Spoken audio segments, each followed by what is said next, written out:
Еврорадио.FM. Вітаю ўсіх слухачоў Еўрарадыё. У студыі для вас працуе Зміцер Лукашук. Наш стрым, як звычайна, можна і слухаць, і глядзець праз аккаунты Еўрарадыё ў сацыяльных сетках Facebook, Аднакласнікі, ВКонтакце, на канале YouTube. Больш за 100 гадоў таму тысячы беларусаў, можа быць, нават дзесяткі тысяч, у пошуках лепшай долі пераехалі з бацькаўшчыны, з Беларусі у Прыбайкале, на іркуцкую зямлю. Але большасць з іх і засталася там беларусамі. Не зніклі беларусы, не сталі там рускімі, кітайцамі ці яшчэ хто-небудзь. Больш за тое, захоўваюць спадчыну, песні, танцы, мову беларускую. Вось такімі нашчадкамі беларускіх перасяленцаў, лідарамі гурта творча Крывічы мы сёння і пагаворым. У нас у гасцях Олег Рудакоў і Вольга Галанова. Добрый дзень. День добрый, шановное господарство. Але поправлю адразу, не десятки тысяч, сотни тысяч белорусов, только згодна Столыпинской реформы 300 тысяч белорусов переселилось в Иркутскую губернию. Вот адразу хочется сказать, так а калі ж назад вяртацца будуць? Гэта вельмі цяжкая такі момант. Справа ў тым, што, безумоўна, большасць беларусаў ужо там абжыліся, і там нарадзіліся ўжо не проста там іхныя дзеці ці ўнукі, а ўжо нарадзіліся трэцяе, чацвёртае, пятае і нават шостае пакаленне. І, безумоўна, гэтае пакаленне ўжо лічыць сябе, прынамсі, як мінімум сібірякамі. Але ўсё ж такі, памятаючы пра тое, і адкуль яны паходзяць, адкуль іх карані, яны, безумоўна, цікавяцца сваім паходжаннем і цікавяцца сваёй культурай і традыцыяй. І калі мы пачыналі нашу справу у 96-м годзе, то такіх людзей было мала, то цяпер, просто на нашы святы, да купалі, напрыклад, прыходзіць больш за 350 чалавек. Безумоўна, не ўсе там з беларускімі каранямі, але, прынамсі, шмат хто з іх у той ці іншай ступені мае гэтыя карані, і яны прыходзяць і цікавяцца, і потым да нас далучаюцца, да нашага руха. Вольга, Олег, ён чалавек апантаны, і таму, як все апантаныя людзі, з правай беларушчыны там на Прыбайкале, ён можа дзесьці там перабольшваць, ці там гаварыць тое, што яму хацелось бы, а так рэчаіснасці не зусім адпавядае. Скажыце праўду, всю як ёсць. Ці шмат сапраўды нашчадкаў беларусаў адчуваюць сябе там беларусамі менавіта? Так, даволі багата маладзёнаў зараз адчувае сябе беларусамі. Нават не проста адчуваюць, а маюць патрэбу такую, каб штосьці, каб у гэтым жыць, каб у гэтым быць, каб спяваць, каб танчыць. Шмат беларусаў. Спадар Олег сказаў, сотні тысяч беларусаў там на пачатку 20-го стагоддзя пераехалі. Можна казаць, што зараз мільёны беларусаў Прыбайкале вывучаюць беларускую мову? Не, таму што ў нас ввогуле няма мільёнаў насельніцтва, разумееце? Прыехалі некалькі сотен тысяч, за 5 пакаленняў ўжо павінна стаць як пад мільён хаця б. Справа ўся ў тым, што дагэтуль у Іркутскай вобласці афіцыйна пражывае 2,6 мільёна чалавек, і шмат з'язджаюць людзей. І нават тыя ж самыя беларусы, якія прыходзілі да нас у клуб Крывічы, за 24 гады існавання нашага клуба, проста шмат людзей, асабліва моладзі, з'язджае з Іркутска. З'язджае на захад, з'язджаюць у Маскву, Санкт-Петербург, кудысьці яшчэ, нават у Беларусь некаторыя з'язджаюць. Але, гэта па-першае, то ёсць такі адток. А па-другое, безумоўна, ўсё ж такі асіміляцыя ёсць асіміляцыя. На сённяшні дзень беларусамі запісаліся толькі 50 тысяч. З насельніцтва ўсяго, якое існуе ў Іркутскай вобласці, толькі 50 тысяч сябе прызналі беларусамі.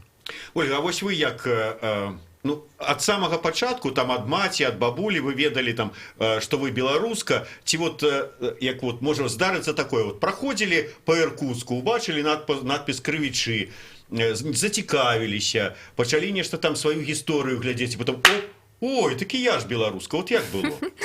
Вы як у ваду глядзіце, насамрэч, Зміцер.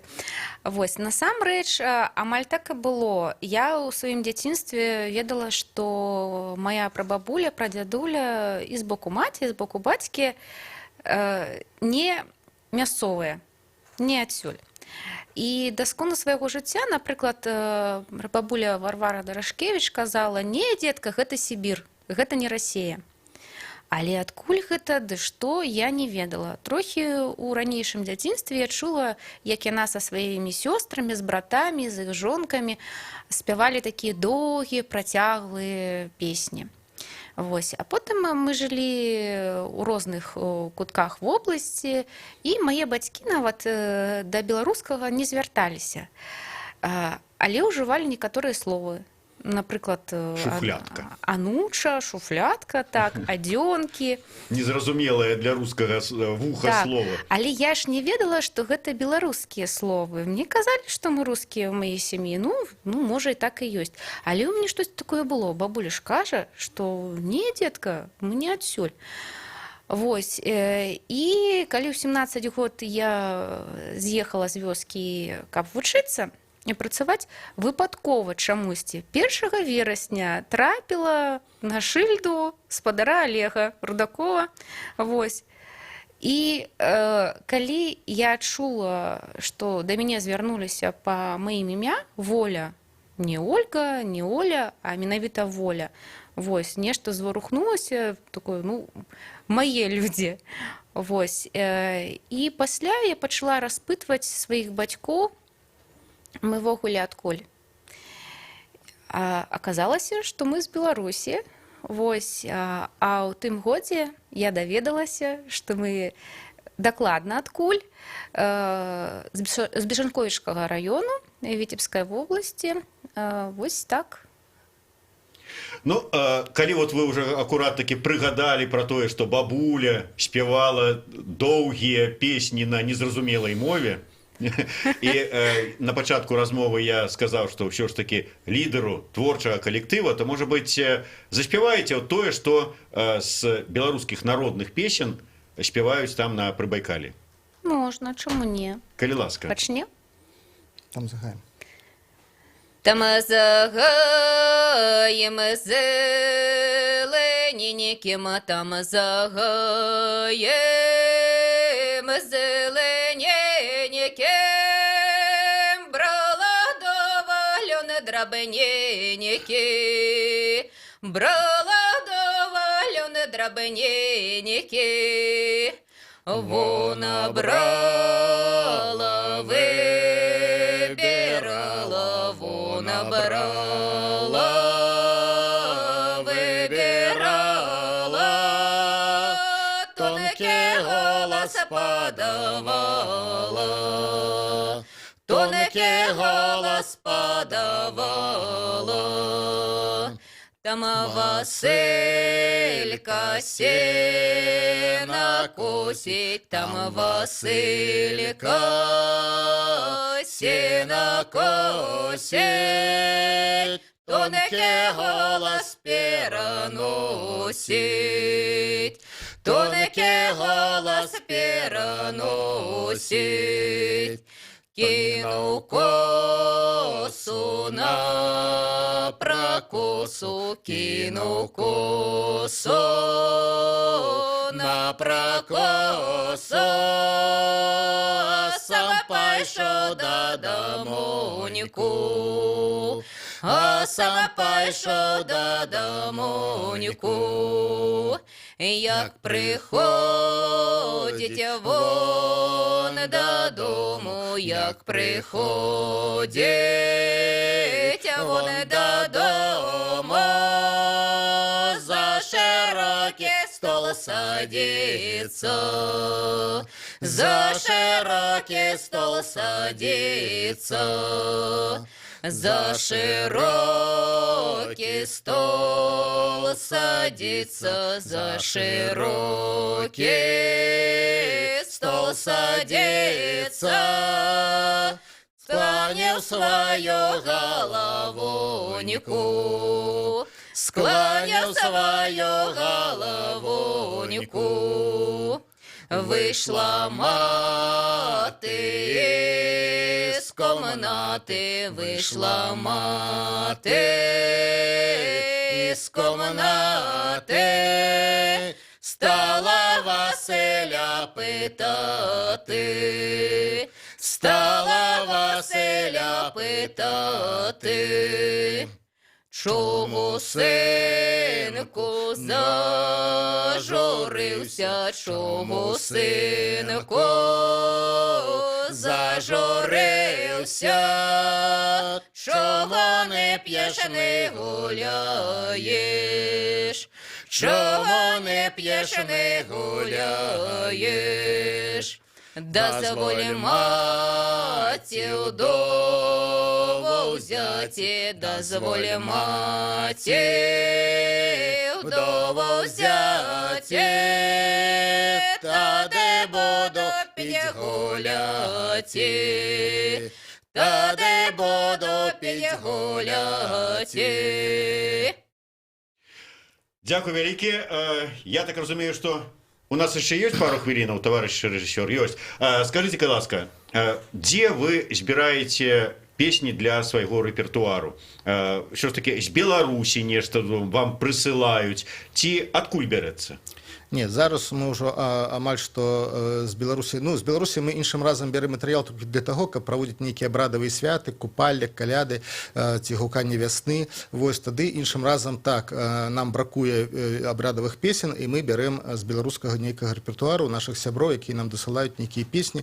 Вось, але пабытовыя песні, баладныя песні мы записываем у этнаграфічных вандроўках па беларускіх сібірскіх вёсках. Дагэтуль гэтых вёсак вельмі шмат на Іркутску. Дагэтуль там жывуць старыя людзі, якія памятаюць гэтыя песні. Праўда, на жаль, яны ўжо сыходзяць у другі іншы свет, а моладзь, безумоўна, неяк гэта мала цікавіцца, і таму старыя песні гінуць. І таму мы стараемся ездзіць кожнае лета ў этнаграфічныя вандроўкі, у розныя вёскі, шукаем гэтых старых людзей, записываем гэтыя песні і даем ім ужо другое жыццё гэтым песням, таму што калі і мы іх не будзем спяваць, то тады яны зусім могуць знікнуць. У нас ужо былі такія выпадкі, калі да нас падыходзілі людзі, казалі, што вось ужо і вёскі няма. І моя маці, адна жанчына казала мне так даўно, моя маці песню гэтую спявала, і яна ўжо памерла, вось, а я вот думаю, вот, калі я нікому не перадам, то гэта песня знікнець. Вось, калі ласка, возьмите гэтую песню.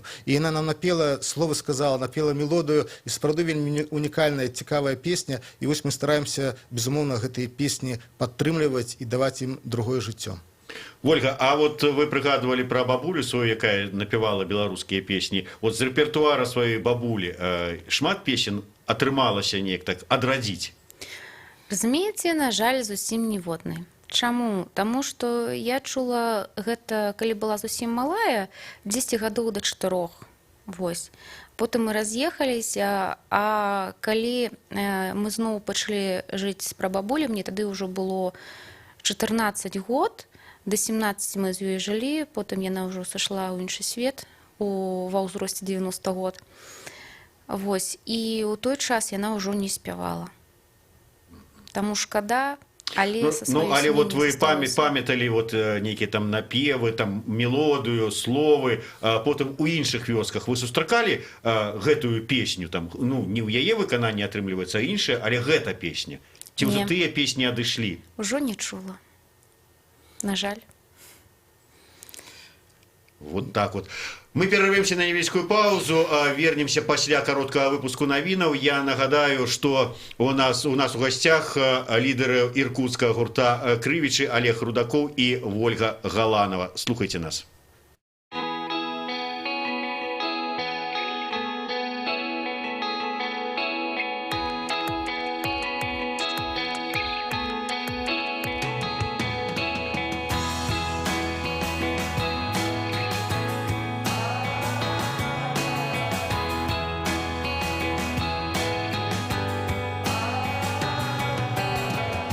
Открыто смеются закрытые рты, мощным зарядом в натянутый лоб. Мы разминаем снаряды свои, деньги на ветер, себя в оборот. Деньги на ветер, себя в оборот. Расслабленно воют шальные огни, окрепшие камни в чужой огород.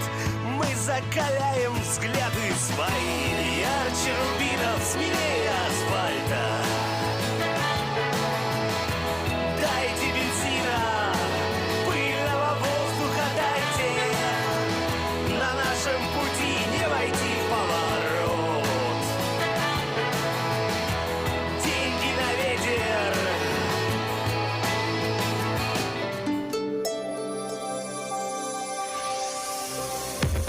Еўрарадыё. Час ведаць, што адбываецца. Вітаю, студыя Ольга Міскевіч. Каротка пра асноўныя падзеі. Ва ўкраіне працягваецца падлік галасоў па выніках датэрміновых парламенцкіх выбараў. Палітолагі прагназуюць, што па выніках падліку партыя прэзідэнта Зеленскага «Слуга народу» можа скласці аднапартыйны ўрад. Яна ўжо набірае больш за 40% галасоў. На замежных выбарчых участках большасць выбарцаў аддалі свае галасы за партыю экс-кіраўніка краіны Петра Парашэнкі «Еўрапейская салідарнасць». Аднак у Беларусі, як сцвярджае ЦВК Украіны, большасць выбарцаў галасавала за «Слугу народа». Беларусь гатова ўзмацніць палітычны дыалог з Еўрапейскім Саюзам. Пра гэта Александр Лукашенко заявіў сёння на развітальнай сустрэчы з кіраўніцай прадстаўніцтва Еўрапейскага Саюзу Беларусі Андрэа Віктарын. Лукашенко падзякуваў Андрэа Віктарын за яе ўнёсак у развіццё адносін паміж Беларусі і Еўрапейскім Саюзам. Таксама Лукашенко падзякуваў за фінансавую падтрымку ад Еўрапейскага Саюза для праектаў у Беларусі. Андрэа Віктарын накіроўваецца ў Арменію, дзе будзе прадстаўляць інтарэсы Еўрапейскага Саюза. Шэнгены для беларусаў патанеюць да таго, як паспеюць падаражэць. Пра гэтыя перспектывы падпісання дакумента журналістам распавяла кіраўніца прадстаўніцтва ЕС у Беларусі Андрэа Віктарын. Пагадненне паміж Беларусі і Еўрапейскім Саюзам аб спрашчэнні візавага рэжыму плануецца падпісаць да 2 лютага 2020 года. Якраз у гэты дзень павінны набыць моц змены. У візавы кодэкс Еўрапейскага Саюза і шэнгенская віза падаражэе да 80 еўра. Пасля падпісання пагаднення шэнгенская віза для беларусаў будзе каштаваць 35 еўра. Працы па ўзгадненні дакумента займаецца спецыяльная двухбаковая камісія. Мяркуецца, што яна завершыць сваю дзейнасць да лістапада сёлета. Ольга Міскевіч, служба інфармацыі, Еўрарадыё.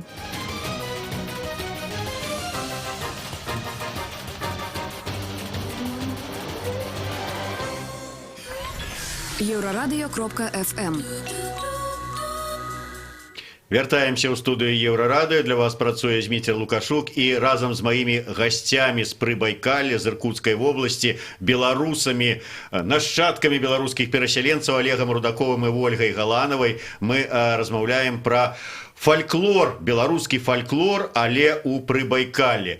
Дарэчы, вось Олег, Ольга, калі вот вы у этих экспедициях своих этнографичных збирали фольклор по белорусских вёсках Прыбайкалля, потым вы там послухали, что спяваюць беларускія фольклорныя калектывы, якія вот ездзяць таксама с этнографічнымі рознымі вандроўкамі.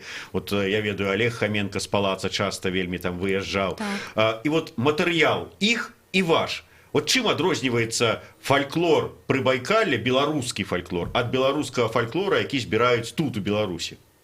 Ну, я думаю, што ён нічым не адрозніваецца насамрэч, толькі можа у тым плане можа адрознівацца, што, напрыклад, мы былі у одной этнографічнай вандроўкі ў Тулунскім раёне вёска Мугун.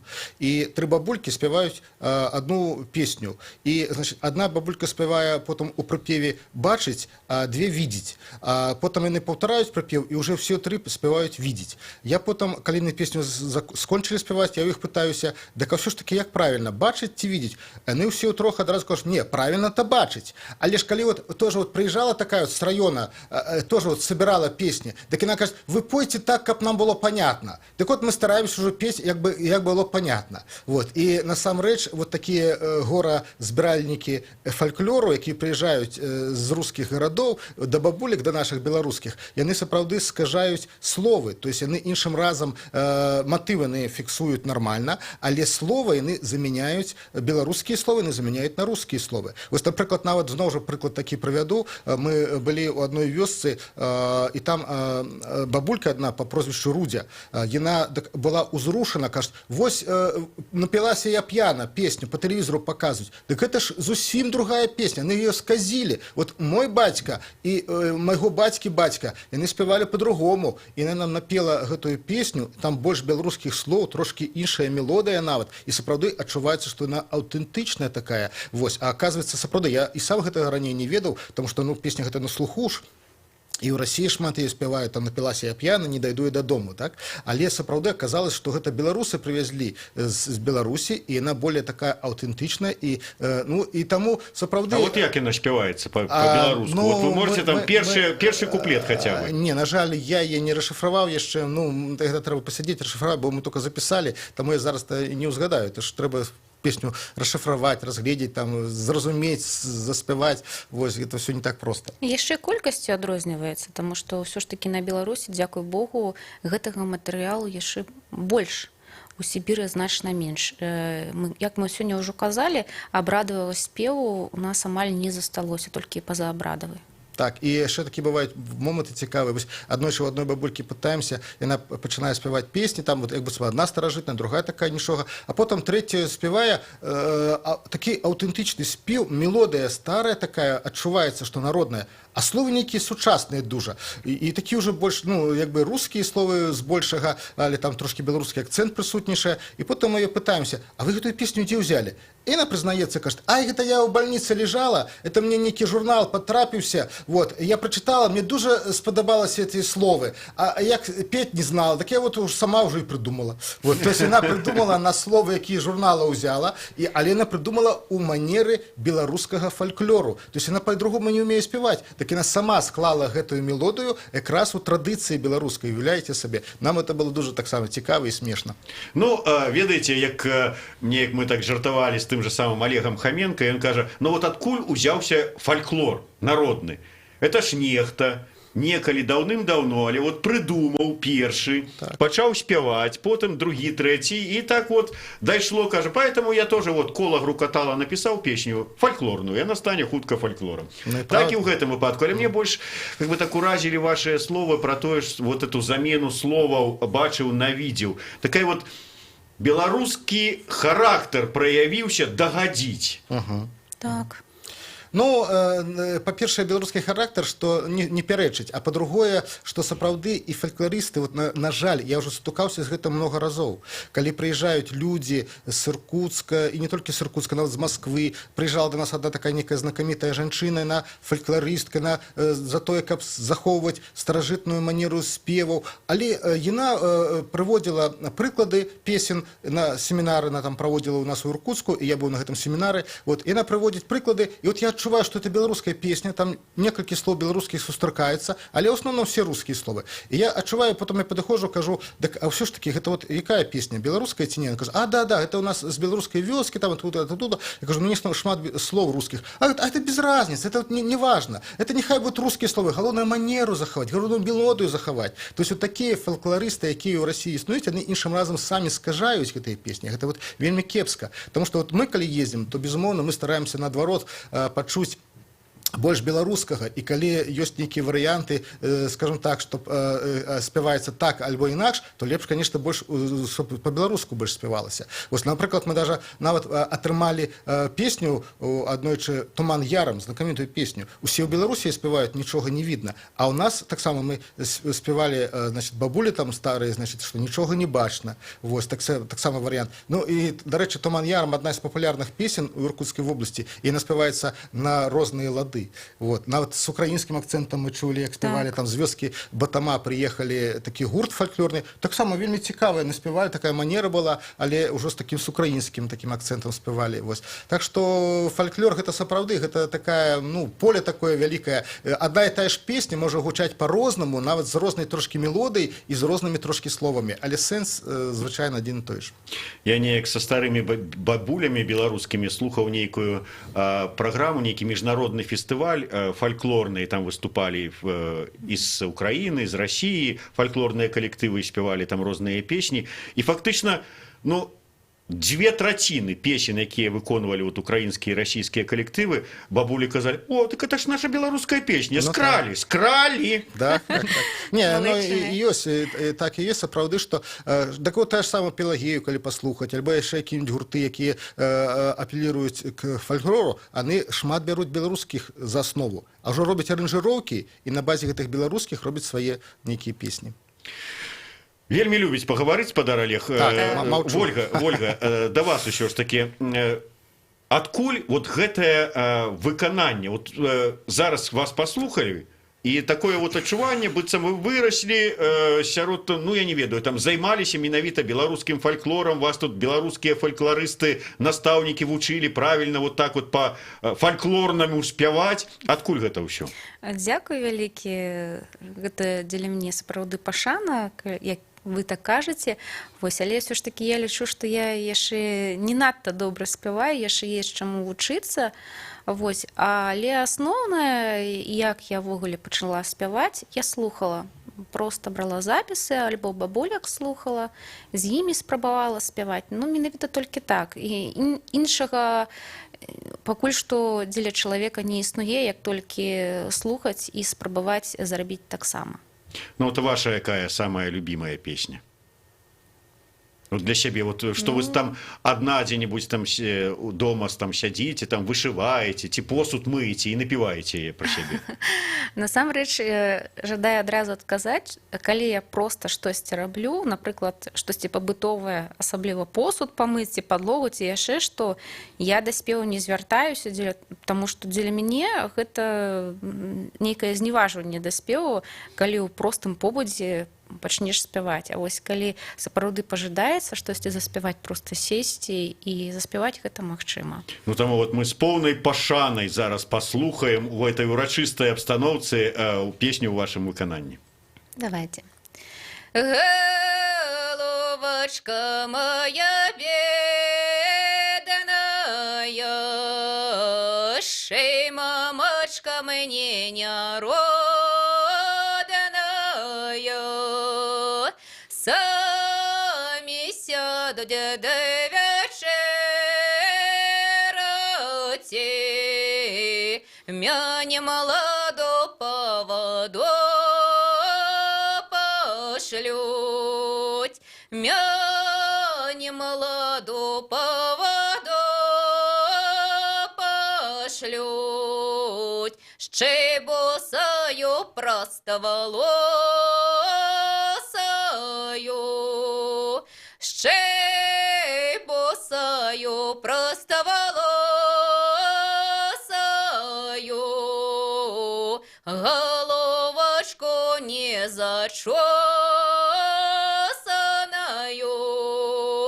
а мамочка окинется глядеть, а таточка у воротях стоит. Вернись, вернись, моя душечка, в свою темную коморочку. Не вернусь я домой, мамочка, не вернусь я домой родная.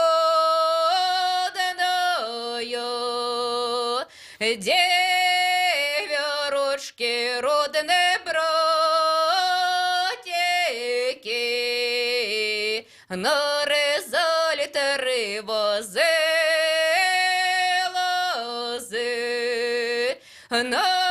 нарезали три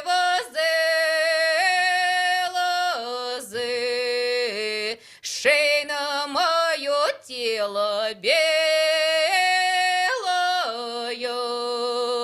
шей на мое тело белое, шей на мою кругорочую.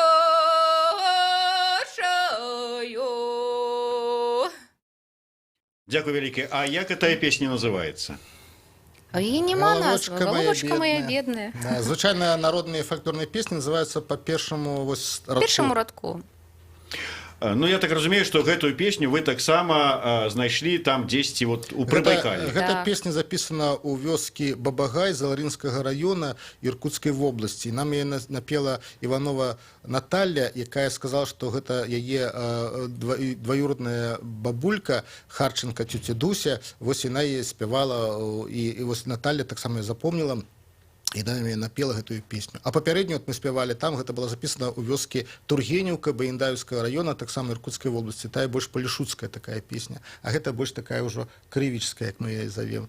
Вось, то есть таму што трошкі манера тоже адрозніваецца і слова адрозніваецца. А вы гэтыя песні вот чулі ў Беларусі?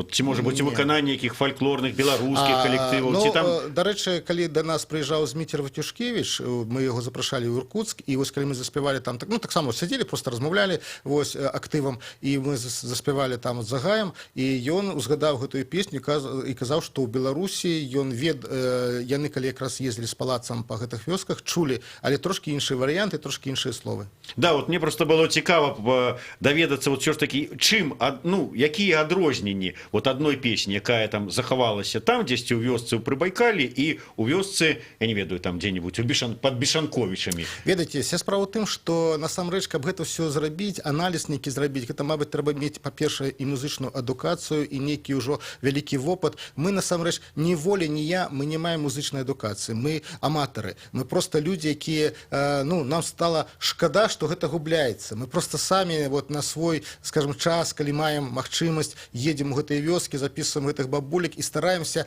пераняць іх манеру толькі дзякуючы таму, што, ну, вот трошки слухам, як кажа Воля, што толькі дзякуючы таму, што мы пачалі іх слухаць, а Воля потым аднойчы неспадзявана Воля раптам з адной бабулькай захацелася заспяваць разам. І бабулька сама сказала: "Ну давай падпявай мне". Вось. І яны пачалі разам спяваць, да яшчэ трошки паспрабавалі на галасы раскласці. І так атрымалася нешта. І Воля зразумела, і я і таксама пачаў казаць, што можна заспяваць, і давай гэта будзем рабіць у нас пастаянна, і ты ўжо такі гурт створым. Вось. І зараз у нас такі гурт ужо існуе, нас 12 чалавек у гэтым гурце. Вось. І мы стараемся вот эту манеру захаваць спеваў. А што захавалася, што тут захавалася, што тут не тут захавалася, мне здаецца, ну, а мова ж таксама захавалася. Ну, дзесьці яна падвяргаецца такой, скажем, русифікацыі. Но яна і ў Беларусі падвяргаецца, так? Дзе ж у беларускай вёскі зараз у самой Беларусі знойдзеш якую-нибудь там старага чалавека, які будзе чыста казаць па-беларуску. Ёсць некаторыя словы рускія, некаторыя ж беларускія, такая вот трасянка, як бы збольшага. Так і на там такая ж самая трасянка. Іншым разам прыязджаю тую ж самую вёску ў Прыбайкаллі і думаю, куды я патрапіў? Можа, на Гомельшчыну патрапіў ці на Віцебшчыну? Ну, адзін к аднаму ўсё кажуць. А галоўнае, вось такая нейкая распеўнасць у гаворцы, такая вясковая, так, яны не спяшаючы. Вот я зараз хутка кажу, таму што нейк ужо па-гарадскому. Вось. А яны так марудна, так: "Ну, чаго ты ўжо? Ну, давай, заходзь. Ну, давай, заспявай". То есть не трэба спяшацца. Вот это вот вясковае жыццё, некая такая размернасць такая, вот гэта сапраўды ўражвае. І сам пачынаеш уже неяк так падстраивацца пад іх. У горад прыязджаеш, тут у них там мітусяцца, нешта бегаюць. Вось, так што гэта цікава. Ну, ось вы апярэдзілі крыху маё пытанне, хацеў спытацца, вот спяваюць-то яны вот такія беларускія народныя песні, але на якой мове гавораць? Ну, вот вы кажаце, трасянка. Тым не менш, вот вы не адзін раз сказалі: беларуская вёска у Прыбайкаллі. А што ўсё ж таки, ну, для захавання беларускасці ў гэтай вёсцы? Там што-нибудь робіцца? Вот ёсць беларускія класы, беларускія школы? Безумоўна. Справа ў тым, што на сённяшні дзень мы можам з годнасцю сказаць, што вось там, дзе мы бываем, мы як робім? Вот прыязджаем у этнаграфічную вандроўку, збіраем фальклор у бабулек, але потым і шукаем нейкіх актыўных людзей. Можам прыйсці ў школу, можам прыйсці ў дом культуры, можам прыйсці ў мясцовую бібліятэку. І вось, напрыклад, у вёскі Чарчэт Тайшэцкага района Барадзейка Наталья Івановна, загадчыца бібліятэкі. Мы з ёй пазнаёміліся, і натхнілі яе, і яна пачала сама збіраць там і той же самы фальклор, яна пачала збіраць вяскоўцаў сваіх, ужо жанчын, скажем так, сярэдняга ўзросту, дзяцей пачала збіраць, і пачала займацца з імі, вывучаць гэтыя песні, весці традыцыйныя рамёства, плесці там саломкі штосьці, там вышыўкай займацца і гэтак далей. Той самая вёска Тургенеўка Баяндаўскага района, там пры школе існуе дзіцячая фальклорная студія «Рушнічок». Тюшкевіч Наталья Анатольевна натхнілася, абараніла праграму нават спецыяльна, і нават ей за гэта даплочваюць, і яна вядзе факультатыў па вывучэнню беларускай мовы, культуры і традыцыі. І дзеці, якія там вучацца ў яе школе, ўжо больш могуць размаўляць на беларускай мове больш чыста, чым іхныя бацькі. Дзякуй вялікі. Працягнуць знаёмства з гэтымі выдатнымі людзьмі вы можаце сёння. А 18 гадзіне у Дзяржаўным музеі гісторыі беларускай літаратуры, гэта па вуліцы Богдановича, а 18 гадзіне, яшчэ раз скажу, яны будуць спяваць, танчыць, расказваць пра сябе і пра Іркутск. Зміцер Лукашук для вас працаваў у студыі, і я нагадаю, што ў мяне ў гасцях сёння былі Олег Рудакоў і Вольга Галанова з Іркутскай вобласці, з Прыбайкалля, беларусы чысцейшай вады. Дзякуй вялікі, слухайце Еўрарадыё. Дзякуй. Еўрарадыё. Гэта толькі актуальна. актуальная информация, аналитика, музыка и критика. Мы незалежная крыніца інфармацыі ў тваім рэальным жыцці. Мы першае рок-радыё Беларусі. Мы 24 гадзіны ў інтэрнэце і на спадарожніках. Еўрарадыё. Час ведаць, што адбываецца.